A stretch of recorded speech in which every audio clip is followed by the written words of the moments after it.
All right, let's pray. Dear Heavenly Father, I thank you for this time that we can gather together and learn about this wonderful individual, Calvin Coolidge, and his impact on America. I pray that you'll bless this food to our bodies and bless our conversations. In your son's name I pray all this. Amen. That couldn't have been more appropriate because Rena is up for a position at the Calvin Coolidge Foundation. I just figured I'd say that. We did not plan that, I'm telling you. There's so many providential things about today. In fact, I was telling Amity, so we originally had this scheduled for last Tuesday, and you know, the weather's always an issue in December. Last Tuesday was awful, right? It was like 10 degrees. My son Paul works here in Pittsburgh. He was driving down 79. He had to turn around because of like lake effect snow blizzard. And today it's like almost 60. So I mean, the weather has really cooperated. Before I introduce Amity, which I'm really excited to do, I want to recognize a few people, some trustees. Janice Brenner, Deb Holt, they around? They are? Okay, over here. All right, great. And also Dick Jewell, of course, the great Dick Jewell. Where's Dick? There he is. All right. We wouldn't be here if it wasn't for Dick. And Dick will be doing our next talk in March. Alumni Council members, James Dutt, who I saw earlier. Where's James? Over here. Right next to him, John Porter. Where's Margot Fontana? Over here in the back. Table sponsors, Sue Kramer up here. Brent Moon with 2 tables as well. And Jeremy Schaefer with 2 tables as well. And Jeremy won his seat, right? Fantastic. Fantastic. So I'm going to introduce Amity here. And before I do, I want to note that Amity and her Calvin Coolidge Presidential Foundation has graciously provided at her own cost, on her own dime, 100 copies of her book, right? The book, the autobiography of Calvin Coolidge. And so they are there outside as the way we had to do. We wanted to put them on the seats, but there's 130 of you, all right? And we got 100 books. So when you leave, take a book and no stampede, all right? So, and if you're a couple, just take one, right? And if you already have one, don't take one. We need these 100 books to cover everybody here. But we don't want any book left behind for sure. So she wants them all to be picked up. And there's also copies out there, free copies of The American Spectator, our latest edition of The American Spectator. And someone asked me if we had copies of the new DVD of my Reagan movie. No, we don't have any copies of that, or we'd give those out as well. All right, so I'm really excited to be able to introduce Amity Shlaes. She is the chair of the board of the wonderful, truly doing the Lord's work, Calvin Coolidge Presidential Foundation, which is the national foundation dedicated to honoring the values of America's 30th president. The foundation, of which she also serves as CEO, gives the most competitive scholarship in the United States, the Coolidge Scholarship. She writes a column called The Forgotten Book for National Review and serves as a fellow at the National Review Institute.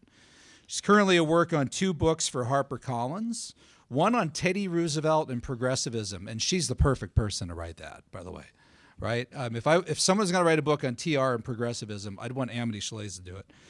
And also a short history of the 20th century economy. She's the author of 4 New York Times bestsellers, including this book, Coolidge, which is a full biography of Coolidge. And my favorite book that she's done, The Forgotten Man. And by the way, I got to say this story. So yesterday I had a student in my office who was wanted me to review his book review, which is due in class tomorrow and Wednesday. And I said, some of your paragraphs are kind of long. I said, for an idea of how to write, let me look at my bookshelf. And I started pulling, this one. And I pulled Amity's book, The Forgotten Man. And I said, here's how to do it, all right? Look how she structures her paragraphs. So she's a rare historian who is not only a gifted researcher and scholar, but a really good writer, right? She communicates exceptionally well. Amity Shlaes is a winner of the Manhattan Institute's Hayek Prize. Grove City College teaches Austrian economics, free market economics, right? So you'll be salivating at these prizes here, all right? Hayek Prize. In 2021, she won the most prestigious prize for conservatives, the Bradley Prize. She's co-winner of the Frederick Bastiat Prize. And in 2023, she was awarded the William F. Buckley Jr. Prize for Political Thought. Buckley spoke at Grove City College many times, including at our commencement in the 1990s and going way back to the 1960s. She, as many of you know, she serves on the editorial board of the Wall Street Journal, writes for the Journal on foreign policy, taxation, and other topics. Also writes for the Financial Times and Bloomberg, for which she's been a columnist for 10 years. She graduated magna cum laude from Yale, did graduate work in Berlin, and served in Berlin as a J.P. Morgan Fellow at the American Academy in Berlin. She's married to Seth Lipsky, who is editor of the wonderful New York Sun. That's a great publication. You guys check it out. They have 4 grown children. And I got to say, what a kind man Seth Lipsky is. On my way down, I was talking to Bob Terrell, R. Emmett Terrell Jr., who's the founder of the American Spectator. I'm Bob's chosen successor, so I'm now the editor-in-chief of the American Spectator. I said, Bob, I'm going to introduce Amity Shlaes at the Rivers Club in Pittsburgh. He said, she's one of my favorite people, and her husband, Seth, was the first person to call me when my daughter, Katie, unexpectedly died of a brain aneurysm last week, right? So that's the kind of man that Seth is. We had her at Grove City, I think, about 10 years ago to speak on The Forgotten Man. She's an incredibly accomplished scholar, and I could say more, but I'll stop there. So join me in welcoming the great Amity Shlaes. Can you hear me? I'm not very big. Indeed, no book left behind, right? That was very funny. No book left behind. We were happy to sign them, and if you want a book, but there are none left, please tell me your name, and I will get you a book. I'd like to say one thing about Grove City at the Coolidge Foundation, as Paul mentioned in that beautiful intro. We do give an academic merit scholarship, and one of our first winners was Alyssa Morgan, a mechanical engineer from Grove City, who was at our gala this winter. Congratulations to Alyssa and Grove City. I also like to be in Pittsburgh because it is the home of Andrew Mellon. Today, we respect titans of innovation who are going to Washington to, can everyone hear me, even in the back? Okay, to serve our government. I'm going to hold this up. The titan of innovation in the era I'm speaking about was Mellon. He served as Treasury Secretary 100 years ago, and he moved so deliberately and with such authority that it was said 3 presidents served under him. He's the right model for Secretary Besant, and we're thinking of sending over a Mellon bust to the new Treasury Secretary at his confirmation. With the men of the 20s, Mellon, President Warren Harding, and President Calvin Coolidge did is in fact worthy of our attention. And the attention particularly of the new administration and Congress. They cut taxes, they pulled back the government. When Harding and then Coolidge left office, the debt was down by 1/3, the federal debt. The team at the helm in the 20s did what it did with this. You can sum it up in a simple phrase. They said no. No to expansion, no to reforms, no to rescues, and no to entitlements. And yes, they did have clamor for entitlements, even in the 1920s. The question that is in your mind, and we'll get to at the end, is this even possible today? We don't live in an era of no, do we? That's a problem. So what I'll do is ask you to set that question aside and just speak a bit about how they did know then. It's a good story, but it does take a minute to tell, and I want to say thank you to the Institute for Faith and Freedom, along with Grove City, and even to the Duquesne Club for hosting me this week. So when you go back a century, you see striking parallels to now. It's not an irrelevant period. I'll list the parallels. crisis, sort of a crisis culture. The first crisis, of course, was World War I, which brought with it staggering and unexpected debt. Yet taxes were already high, above 50%. So how could we pay that debt? Second, angry citizens, especially in cities. Veterans returning disabled in an era, by the tens of thousands, in an era where there was no penicillin. It tells you a lot about the remedies they had and the bitter fate of the veterans. That Coolidge's classmate, Dr. Osgood, was especially famous for his ability to perform the amputation. That was the solution. Trouble downtown. We think boarded storefronts are new. Not so. There were riots throughout the United States in 1919 and 1920. Mysterious price rises, which the government calls a supply chain problem. Inflation that is under-acknowledged, up to 30 or 40% by the metrics of that period. Pandemic. We had COVID. They had, in a way, a worse epidemic, the influenza, but worse because of the numbers and also because it killed young people, particularly young parents. So a family, it yielded many thousands of orphans. And economic challenges from abroad. Britain was, by default, the emperor of the world. It had slipped back in World War I. The U.S. had a chance to get ahead, might be getting ahead, but that wasn't settled fact yet, American primacy. If we did not budget, if we did not constrain our spending, then we would slip back, it was said and believed. And under the system that operated then, the gold standard, that would be true. We can get to that in question time. But so there was a terrible pressure on the government not to spend. Yet there were obstacles because the war, of course, had accustomed Americans to turning to Washington, to asking yet more of Washington. It had sort of wars trained citizens, crises trained citizens to turn to Washington. So saying no was very difficult. And finally, another problem, will seem quite familiar to you, budgetary mayhem in Washington. They, in fact, had no real budget system then. And a good way to explain the way budgets worked then, there was no unified budget, is to imagine you're the head of a household, you're the president, dad, or mom of your household, and you want your children to work. Child one comes to you and says, I found a job, but it's across town, so I need a car.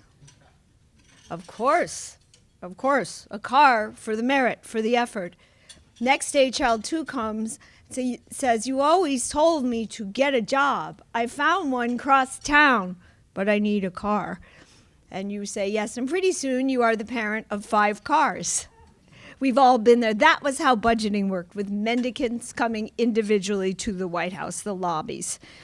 Also similar, I forgot this, dividing Republican Party. There stood the old Republicans, more or less laissez-faire. They were pro-tariff, but we'll leave that out for now. Regarded as kind of retro Reaganites. Paul's work pro-Reagan is much appreciated because some of the new conservatives do run down Ronald Reagan, unfortunately. The question the newer conservatives, the new Republicans asked was, could the old free market guys know how to lead a modern high-tech economy? Same question. Maybe it was time for a new, more efficient kind of government, perhaps involving AI. No, they didn't say AI, but I think you understand what I mean. That is, technology is ahead of traditional restraint in government. And it was all going to play out in the election of 1920 for U.S. president. And here's where the most important part of my speech, the Republican Party did an interesting thing. It did not consult candidates to see which charmed it the most, to see which candidate had the most charisma. The party consulted its membership and its own soul, and it made its own decision. It would make the counterintuitive move. it would drop new, turn away from new, and opt for old. Old free markets, old restraint, old laissez-faire policy, and it would say no to change. This is a highly risky move because the momentum was with the new Republicans who were more progressive. The new men might split off and found their own party. It was really possible. So party leadership, having chosen this difficult path, poured energy into explaining why they were sticking with old tradition and wrote and explaining how their program would work. What would they do? They would rationalize the budget process so there was one budget and only one or two family cars. It would lay out the damage to the economy from what it called a staggering tax burden. It would privatize resources, especially key energy reserves. It would reduce the federal debt and cut taxes. It would create a DOGE, though they didn't call it that, a budget gadfly office. It was called the Budget Bureau. And the new administration under the Republicans would rally even government employees in government office to make them enthusiastic budget cutters. Every detail was written down and printed out of this plan, the Republican program of 1920. I have a copy of it, and I laid it on the table like this to measure it with 2 double-stuffed Oreos. And I saw that it was the height of 2 double-stuffed Oreos piled on top of each other. That was the Republican measure of 1920. Behind this heavy platform was essentially, you'll understand, a wager. If we make the economy go again, then all the troubles, the crises will subside. Harding had a word which is not a great one, and there are many teachers in this room. None of us, I would say, likes to teach with this word, but there it was. He spoke of normalcy. And I don't know about you, but when I was in secondary school, I thought normalcy meant Harding wanted them to be like cogs. That is not so. What Harding meant was a normal environment so that the Americans, citizens, young people could feel free to be creative. That's much more attractive. You'll notice I'm telling you a lot about policy and not about the candidates. That's deliberate. They came second, but eventually at Chicago, the party did pick Warren Harding, a jovial senator from Ohio. If you want to say, what was Harding like? And I know next year you'll have the Harding revisionist to tell you how great he was. So I feel calm in talking about his flaws. He was a little bit like President Clinton. He got along with everyone and everyone liked him. He was a little bit like Lyndon Johnson. He knew how to get a law through the Senate, master of the Senate. And the second candidate was this quirky fellow from Massachusetts, a governor, often mocked for his not too tall stature, like his New England accent.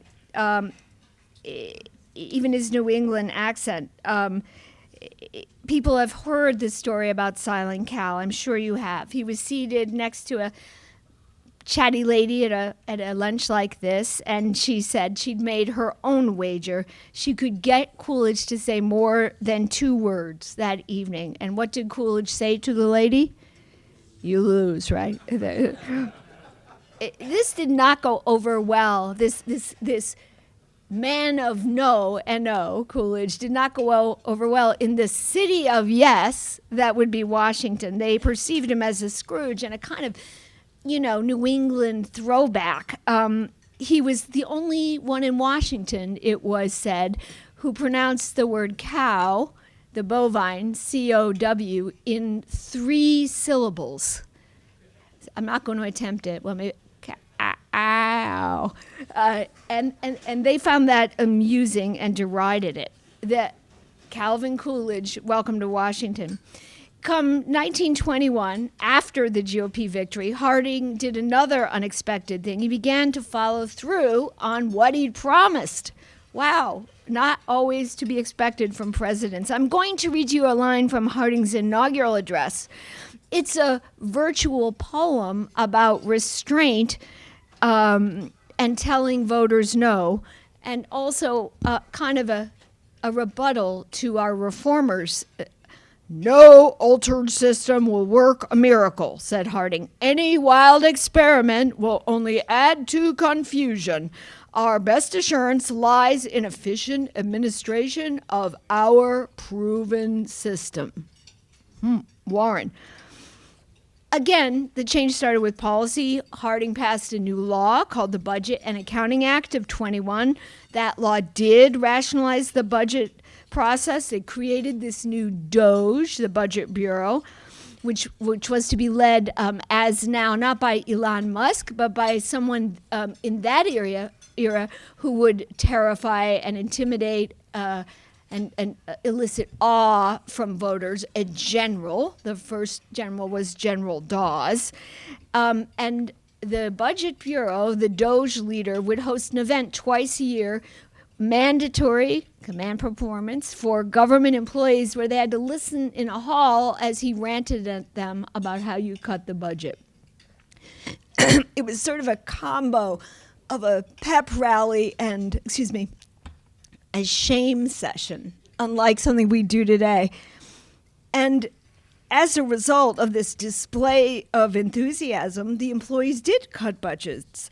And Harding moved on. He cut taxes. He would honestly privatize government reserves. Privatization was part of the plan there, make government smaller, starting with naval reserves at a place called Teapot Dome. And of course, for his administration, Harding picked strong people, including Mellon of Pittsburgh, who was as important as Mr. Musk is today. Mellon, too, was determined to show the electorate that he meant what he said when he said he wanted to cut taxes down from above 50 to 25. He had a theory he offered, and this was long before Arthur Laffer. He hearkened back to Adam Smith, and he said the government is like any retailer. You can charge a lot and make a big margin on each item, but you sell fewer items. Or you can charge a little, just a little more than it costs, and sell more items. The same holds for taxes. If you lower the rate of the tax, you'll have more business activity, so your revenues might not be so bad. He called it scientific taxation and published a book to show his conviction, which is called Taxation: The People's Business. And we're hoping to bring out a new edition of that book at the Coolidge Foundation. I like it very much.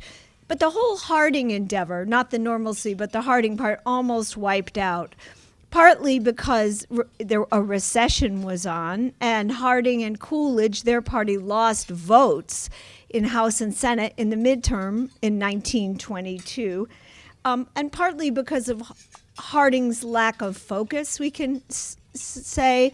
For example, the White House has to be pristine. It has to be austere itself. If it is asking America to be austere and cut budgets, the Harding White House was not austere.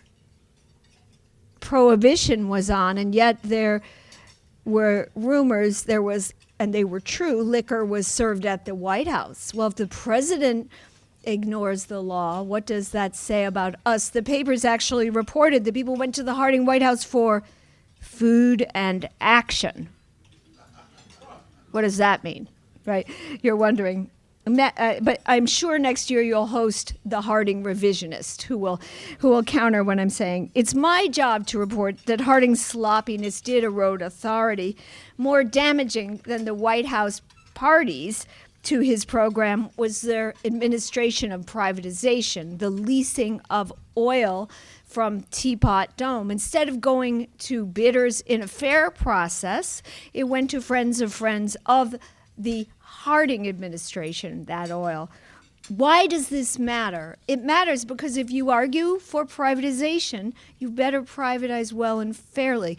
Otherwise, you hand your opponents, the progressives, a good case for keeping natural resources or all resources in government hands. Harding passes away. It's interrupted. and this is also perceived at the time as the end of normalcy, the great wipeout. People didn't know Coolidge very well. Maybe he was just as a lame duck, a leftover who himself would be wiped out in the 24 election. People called Calvin Coolidge the accident of an accident.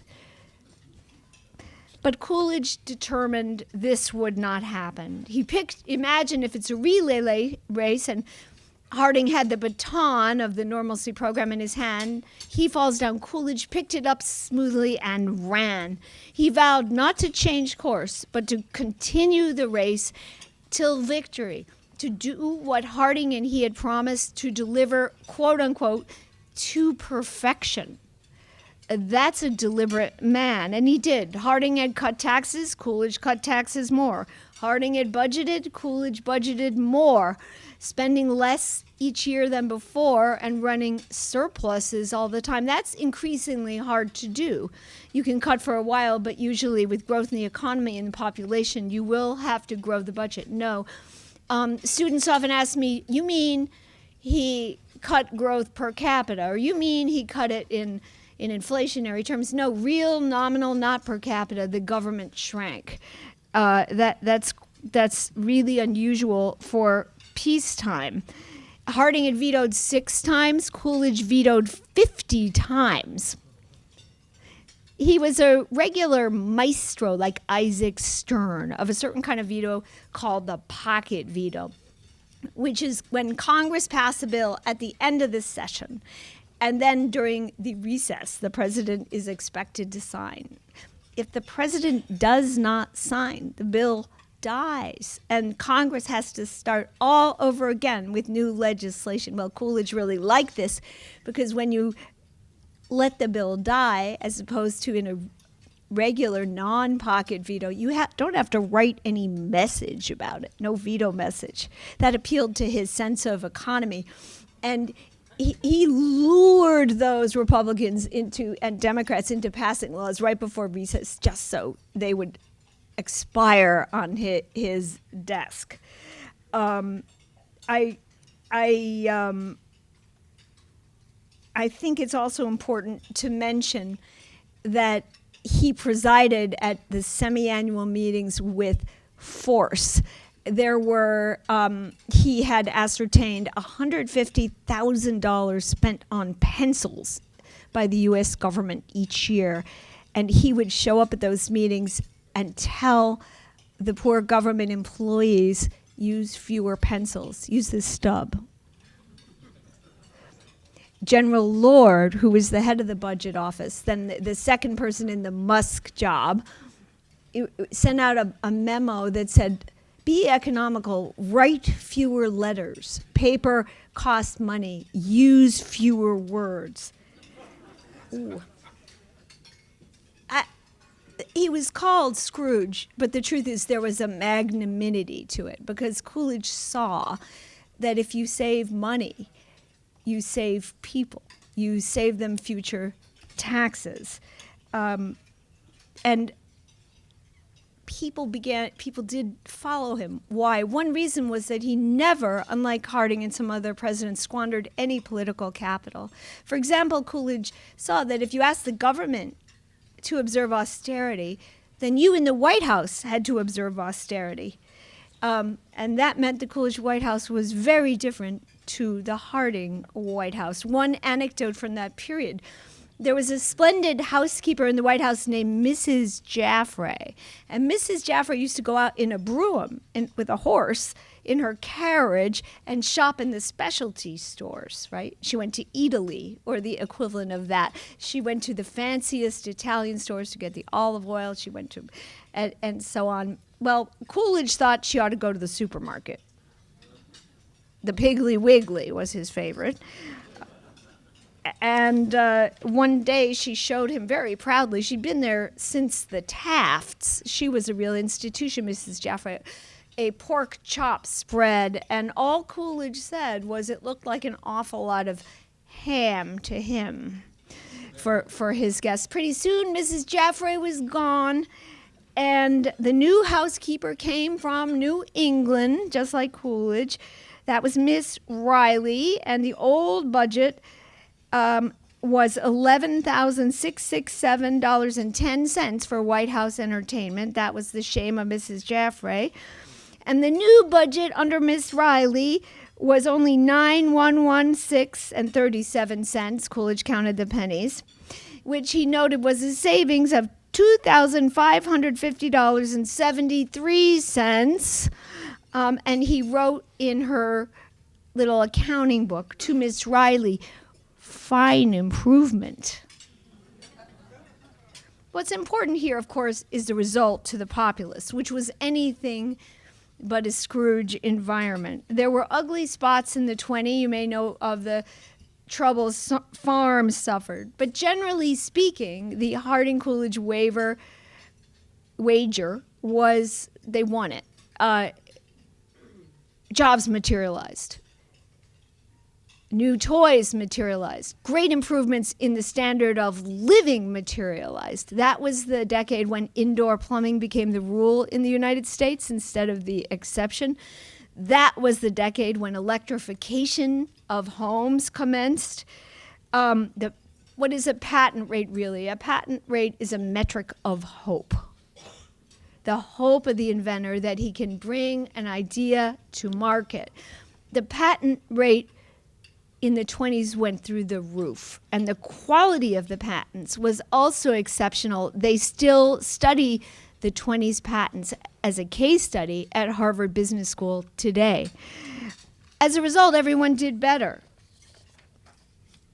At the Coolidge Foundation, we, like Paul and all the educators in the room, spend a lot of energy trying to figure out the best way to convey 20s growth to younger people. They just get the stereotype version, the Great Gatsby. It was all champagne and lies, right? And we want, and when you say productivity gain, all of us roll back our eyes, right? Productivity gain, what is that? So two good examples of the value of 20s productivity gains. Beginning of the decade, there was the Model T, and it went how many miles an hour? Model T? 40? 45? 10. Yeah, 10 usually, but maybe if you goosed it, 45, right? Along came the Model A. It went 60. That acceleration exemplified the acceleration of the 1920s standard of living of our life. And guess what? The Model A was not too expensive. The improvements notwithstanding. The other is labor hours. Originally, America always worked 6 days a week. But with productivity gains, employers could afford to turn that to 5 days and still give reasonable pay. So also when I talk about the 20s, I say they gave us a certain gift you might understand called Saturday. The proof was that the people recognized this too. The progressives did peel off and start a new party, the Progressive Party, led by La Follette. So it was a three-way race in 24. Coolidge confronted. And usually, as you know, when there's a three-way race, the result is a plurality. Bill Clinton won, but he didn't. He won only because he got more votes than the others, not because he got more than all. So that could have happened with Coolidge because the progressives in the 1920s were like Ross Perot. They did fairly well, over 15% of the popular vote, and yet Coolidge took an absolute majority in 24. He beat Democrats and progressives combined. That was an affirmation from the public of normalcy of Harding and Coolidge.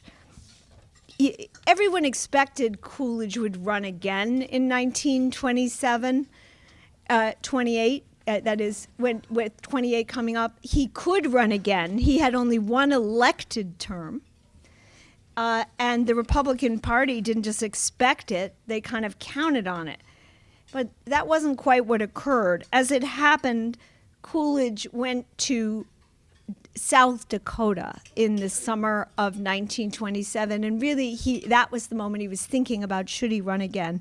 It also happened that was the moment when the sculptor Gutzon Borglum was taking out the dynamite and his tools to begin to cut and break the rock of Rushmore and build those great busts on the skyline. So Coolidge goes up to dedicate that, and I imagine he looked hard for the bust of George Washington.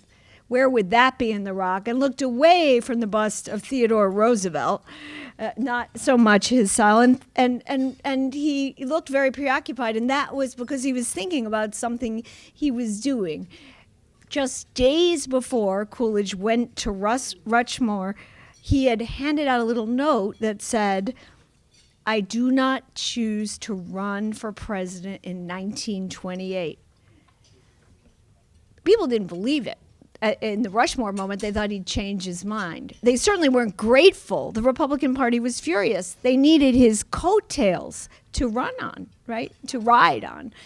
Without Coolidge, the Republican victory of 28 was not so assured. But a year or two later, in the autobiography of Coolidge, which we're giving you, it has an intro by me, but it's different from the biography. Coolidge explained why he didn't run in 28, even though he could. Presidents are not royalty, he pointed out. He's very thoughtful in this book. He says, a president should not only not be selfish, he ought to avoid the appearance of selfishness, to diminish the perception that he might be selfish. And what's more, wrote Coolidge, the chance of having a wise and faithful public service are increased by a change in the presidential office after a moderate length of time. He also, there's one more great one, which we often teach to students, and I know Paul probably does too. Coolidge said, "It is a great advantage to a president and a great safety to the country for a president to know he is not a great man." Servant. What does all this tell us? I'll close and say, what does it tell us about now? One is that old doesn't have to be bad. Old may be the best policy. The old Reagan policies may yield a second morning in America. Another is that platform and plan matter. The star of this talk, even though it's advertised as a Coolidge talk, is really the platform of 20, written by the Republicans in a state of anxiety, unsure whether it would succeed.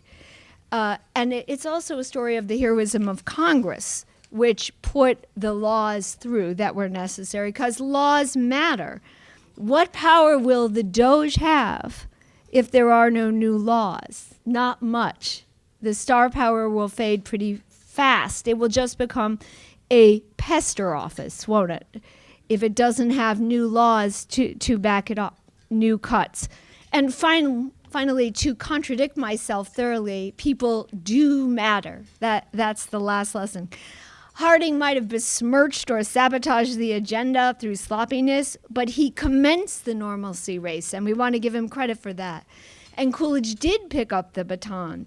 In the end, what people appreciated in Coolidge was his New England temperament, the very trait for which he was mocked at first. Call it character, if that's your word. I call it discipline. Discipline gave Coolidge focus. It allowed him to move with deliberation and to do what he did. Platform, plan, laws, discipline of men and women, changes, I would posit, even today possible. This time, of course, Congress really needs to do more than its part. The speech was all about no, and I know you still have in your mind the question, is it possible today? But I'm sure to that question, I'll end a speech about no in this way by saying yes. Thank you very much.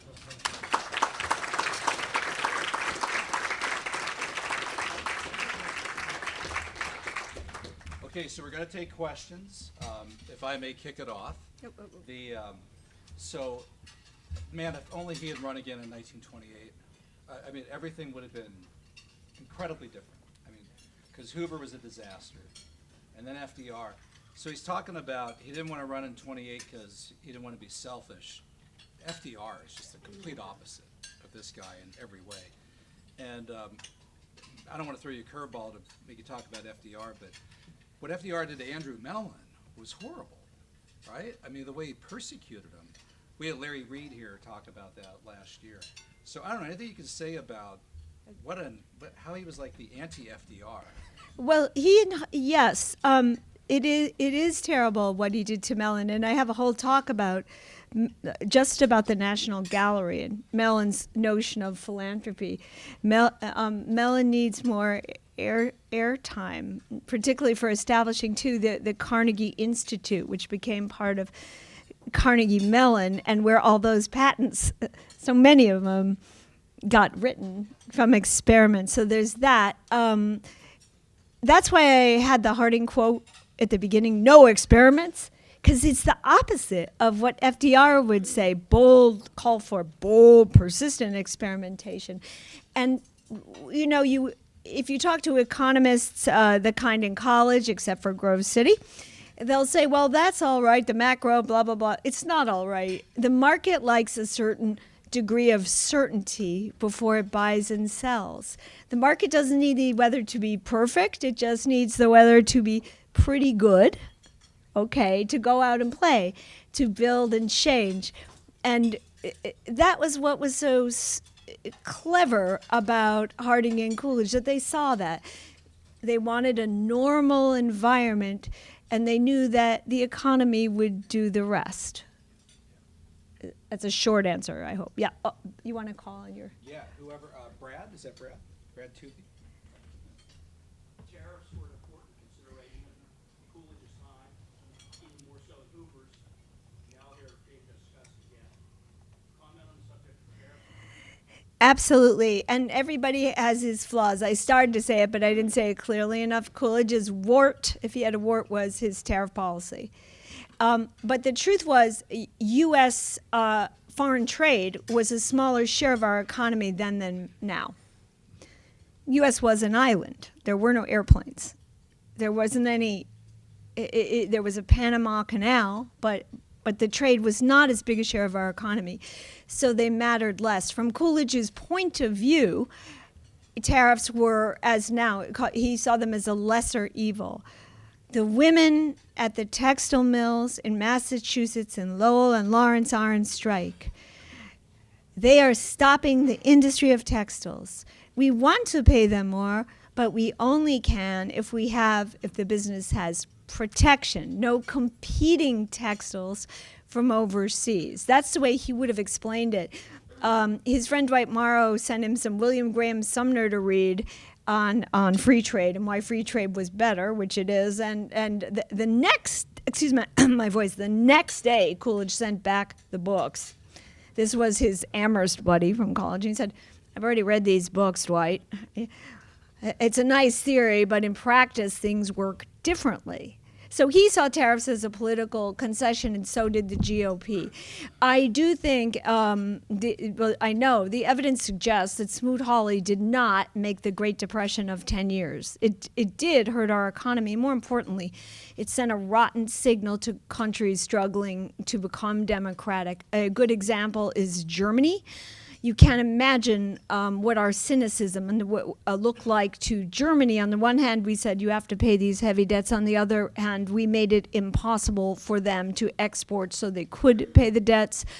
Another country for whom our tariffs were a terrible abuse, and I'm waiting for the college paper, Coolidge caused Castro, because you can almost write it. We actually raised tariffs on sugar in the 20s, which deepened the political instability in Cuba because sugar exports were the lifeblood of Cuba, and we made it so much harder for Cuba to export. So I think tariffs can have awful consequences for other nations and sometimes at home, more so now.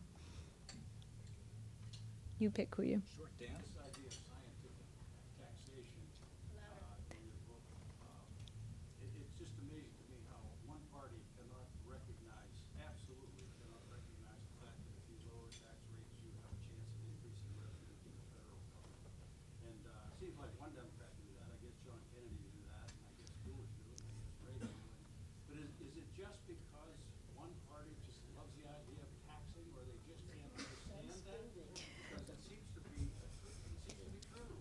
It's as if you're dealing with a brain and which part is working, and the logical part is not working. They say Republicans are the kind of party of fear in the brain. I don't think that's true. I think both parties have a fear, plate of fear. Coolidge said, "Don't expect to help the weak by pulling down the strong." He understood that. It's a really good one. It's in Have Faith in Massachusetts. Don't expect to help the weak by pulling down the strong. He had no time for redistribution. And there's a kind of high moralizing that has taken over the Democrats for that reason, and for many Republicans as well. I think you need to turn on the business school part of their brain and say, you're running a Walmart. You want to sell 10 Chewy balls for dogs, or you want to sell 100?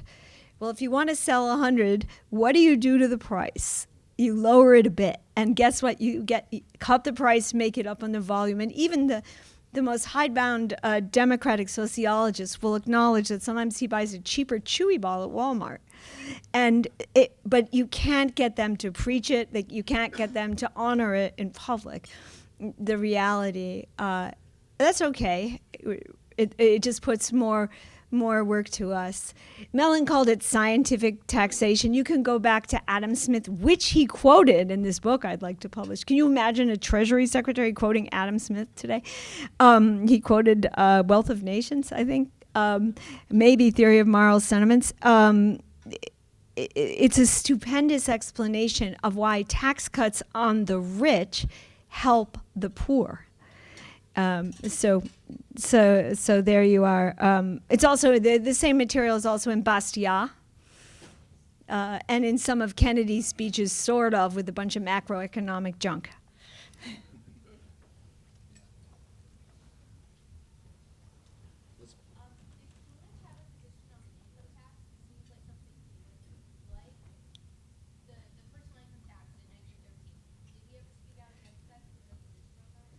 He did not. Remember, the income tax was the alternate to tariffs. He was a tariff man because he was in the Republican Party, but he probably saw the limit to tariffs, and he probably recognized the damage they did ultimately. So they all went along with the income tax. They never expected it to become so big so fast. The first rate of the income tax was, I think, 7%. And that's where they expected it to be, and that's another great paper for someone to find the comments on what rates were predicted for the income tax. But what do you do when you get a new toy? Leaf blower, snow blower. Go out and play with it, right? Play with it. Well, once they got the income tax, they thought, what if we raise the rate higher? And World War I came along very soon after the tax became law through the Underwood legislation, it was called. So let's raise it up to 80, huh? Let's raise it to 70. Let's raise it, see what we can do. Put it on high.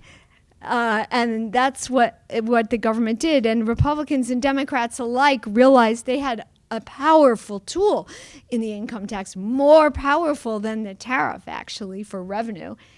Wow, it had potential. So as Coolidge got a little higher up, he saw the abuses and people change in office, and he came to understand the costs of the tax. Of course, you can never neglect the fact that he was just a student of Andrew Mellon. So it all came from Papa Mellon.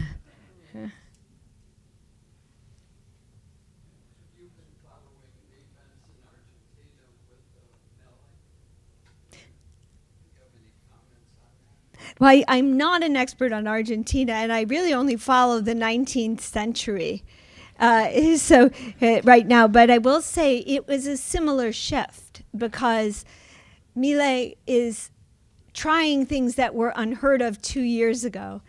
And there's a lot of pain involved in the short-term policies he has undertaken. But the benefits came, faster than expected. And that is exactly what happened in the 20s. Other questions? You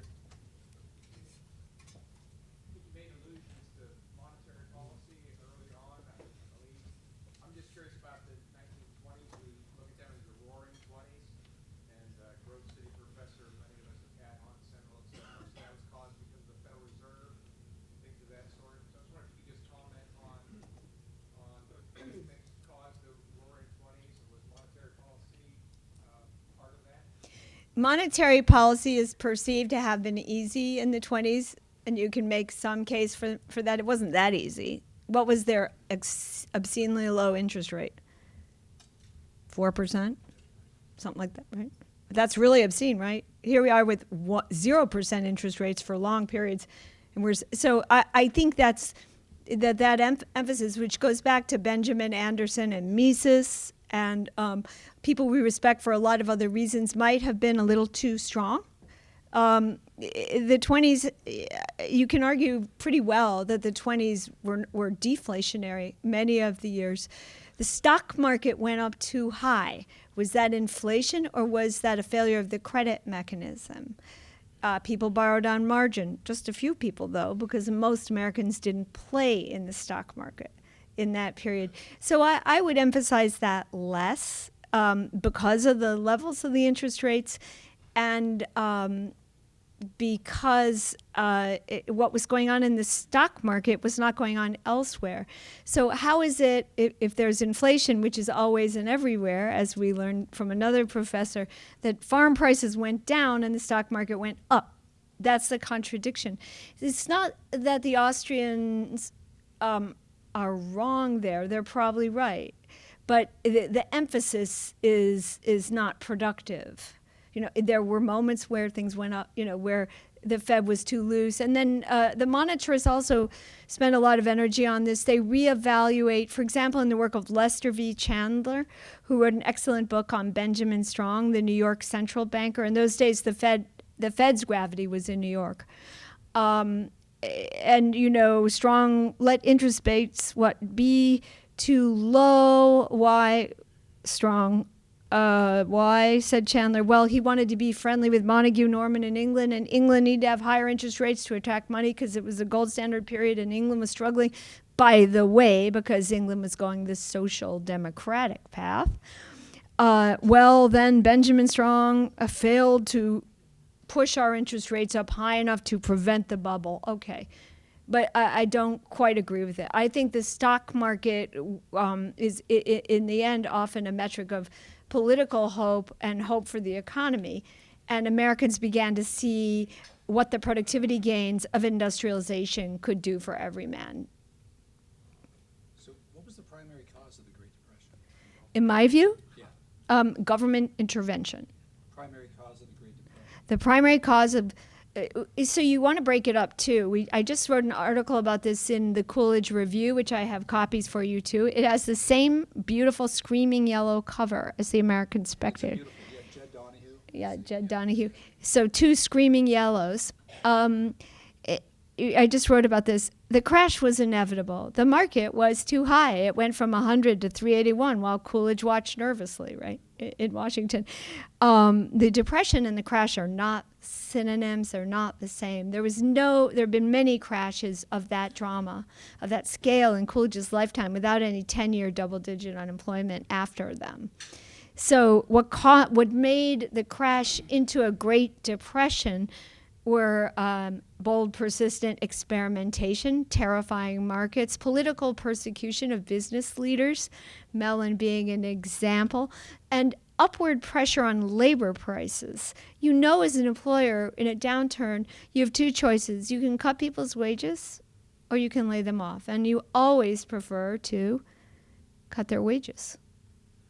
As an employer, you don't want to lose the people you like. In the Depression, you couldn't do that. You had to pay high wages because the government said so, and the new Wagner Act said so. And the unions were very powerful thanks to that Wagner Act. So you laid people off quicker during the Depression, and you rehired them more slowly. That caused 10 years of double-digit. And I don't know about you, but for me, 10 years of double-digit unemployment, it truly is a national tragedy. We can't even imagine it today. That was the result, in good measure, of the bad social democratic labor policy. 10 years of double digit. 10 years, yeah. What was the peak of unemployment? Well, there were 2 peaks. The first peak was in 32. So you get up to 25% in 32 when Roosevelt's running. Hope. But by the measure, the Liebergott measures and the measures of Professor Rich Vedder, whom you probably know, it never really went down below 10. And then in the later 30s, in the so-called depression within the depression, the unemployment rate went above 15. That's a long time to have that kind of trouble. And, well, the war ended it. Oh, the war ended it. Or did the war end it? The war employed a lot of people. Do you count being a soldier and be as employment? Sort of not, right? So I don't count that, and neither did Liebergott, who was the foremost labor expert upon which these quantifications are really based. Upon whom? Isn't this also the time where the theories of Keynesian, John Maynard Keynes, came into vogue? Government expansion, government spending? Absolutely. I think I mentioned in Forgotten Man, but Roosevelt got a book about how when you spend, you goose the economy, and it gets spending, demand side management. And when he was governor, he wrote in the flyleaf of the book, "Too good to be true." And it sort of is. Of course, when you give a sick patient an infusion, to use another metaphor, he looks rosier for a couple hours, right? But Keynesianism is incredibly attractive to politicians. They didn't call it Keynesianism yet. The general theory didn't appear till the mid-30s. But the idea was in the air. Keynes began to talk about it, and that was effectively the policy. Indeed, if you had a progressive lecture, he'd say we didn't spend enough in the 30s, and that's why the Depression lasted. I don't agree with that. And Keynes himself, you don't want to be too hard on him. He has many wonderful things he said, and he chided Roosevelt for being too anti-business. He said, businessmen, Mr. Roosevelt, are like domestic animals. You can socialize them, nationalize them, or you can let them alone. But there's no use in chasing them around the lot every other week. As in Mellon, right? I think we have to wrap up. It was any other, I could listen to her talk about this stuff. One last lady. Yeah, go ahead. Last question. I'll keep it short. That Grove City professor Dr. Van Til talked you into writing a book about Coolidge? We'll take that. Of course it's true. All right. Thank you very much. It was amazing.